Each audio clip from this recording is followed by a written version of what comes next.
conspiracy? You've certainly... Let me just tell you what Newsweek says this.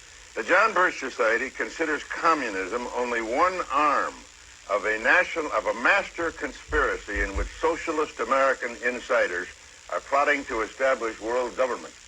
Now, he also says, and here's Director John McManus, that's your public relations director, saying that former Secretary of State Alexander Haig and CIA Director William Casey are two of these master conspirators who are plotting to establish world government. Now, what do you say?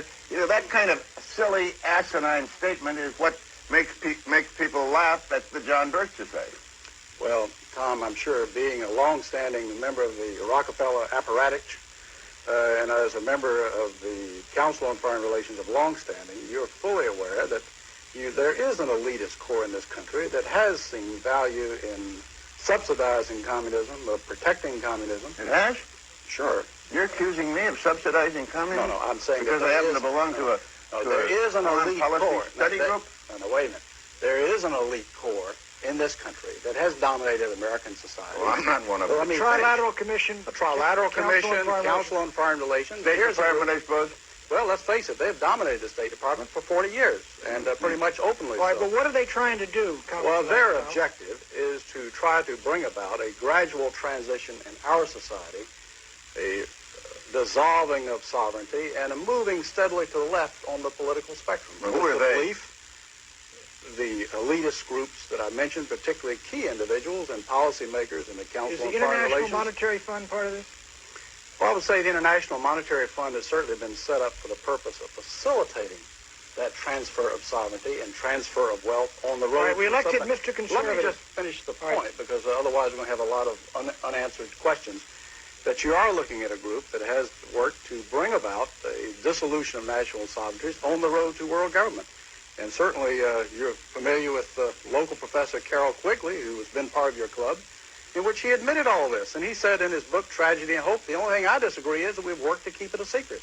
And you see Arthur Schlesinger Jr. writing way back in 1947, says, yes, this is the hidden policy of America.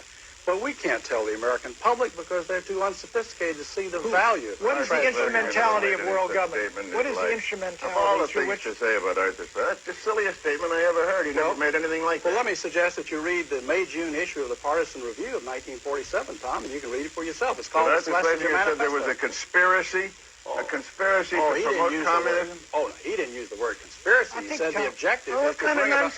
Well, let me finish. I'll tell you.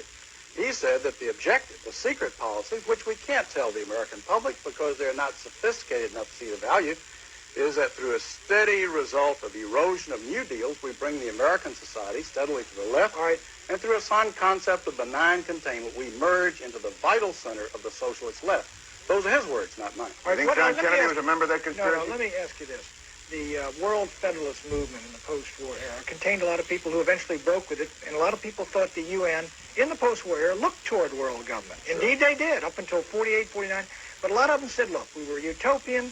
That's over and done with. We can't move. And a lot of them came in Kennedy's government. Schlesinger was in there when they were fighting in Vietnam, launched the effort in Vietnam. Schlesinger was behind the Bay of Pigs.